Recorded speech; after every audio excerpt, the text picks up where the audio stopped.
जो लोग मीट मांस मछली खा रहे हैं अपना पेट भरने के लिए, अपने बच्चों का पेट भरने के लिए किसी जीव को मार रहे हैं, आज तो पेट भर जाएगा, आने वाले टाइम में वो जीव आपका काल बन के आएगा। मैं इसको साइंटिफिकली भी बताऊंगा जी। साइंस ने ये प्रूव किया है कि कोई जीव मृत्यु को जब प्राप्त हो रहा होता है उसे ये पता लग जाता है कि मृत्यु होने वाली है।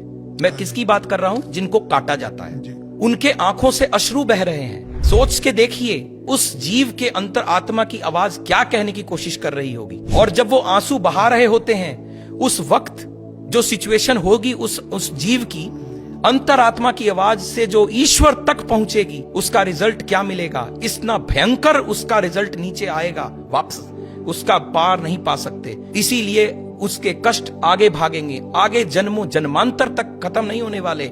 हम सब कहते तो हैं हम गंगा नहा लिए 84 लाख जोनी से बाहर आ जाएं। मैं नहीं मानता कि ऐसा हो पाएगा अगर इन कर्मों के साथ हम कनेक्ट हुए। क्योंकि एक और चीज इसके साथ बहुत इंपॉर्टेंट मैं बोलना चाहूंगा। मैंने ये लोगों से सुना है, पढ़ा भी है, और बहुत बार आजकल के YouTube वीडियोस वगैरह में भी इंफॉर्मेशन फ्लो कर रही है कि जो लोग नॉन वेजिटेरियन फूड की तरफ बहुत ज्यादा अग्रसर हैं, धीमे धीमे उनमें एक साइकोसिस, एक फियर फैक्टर पनपता है। ये बहुत से लोग ये मानते हैं और ये साइंटिफिकली प्रूव्ड है।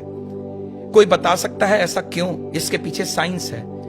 जिस वक्त वो जीव मृत्यु को प्राप्त हो रहा है वो डरा हुआ है। उसे पता है मेरी मृत्यु हो रही है। कितनी बार जीव को लाया जा रहा है, उसे घसीटा जा रहा है, और उस वक्त की पोजीशन में वो रोक रहा है अपने आप को, क्योंकि उसे पता है कि मैं मरने वाला हूं। अंतरात्मा से मरने की पता है उसे, और इस चलते उसके अंदर हार्मोन्स ऐसे चल रहे हैं जो उसको डरा रहे हैं। वो डर कहीं गया नहीं। ब्लड को तो खत्म कर देंगे, ब्लड तो आपने निकाल दिया, जीव मरा, ब्लड निकल गया, लेकिन उसके हार्मोन्स कहां गए? उसकी बॉडी में हैं। धीमे धीमे धीमे वो फियर हार्मोन्स ह्यूमन बॉडी में जाएंगे, उससे आप डरपोक होते हैं और आप उससे फियरफुल होंगे, फियरलेस नहीं होंगे।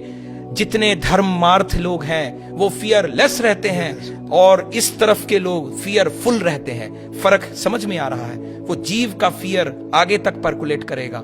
इसीलिए बीमारी हो रही है, इसका मतलब बीमारी भी आ रही है। तभी तो कहा जाता है कि ये स्वाइन फ्लू आ गया तो आप नॉनवेज फूड छोड़ दीजिए, ये फ्लू आ गया तो वो छोड़ दीजिए। और ये हार्मोन फियर फैक्टर पर्कुलेट कर रहा है तो लोग फियरफुल होते चले जा रहे हैं, प्लस कर्म खराब हो रहे हैं। मैं बार बार कहूंगा, काल पुरुष की कुंडली को कोई एस्ट्रोलॉजर और कोई भी धरती पर रहने वाला जीव जो समझ रहा है वो उसे भूले ना।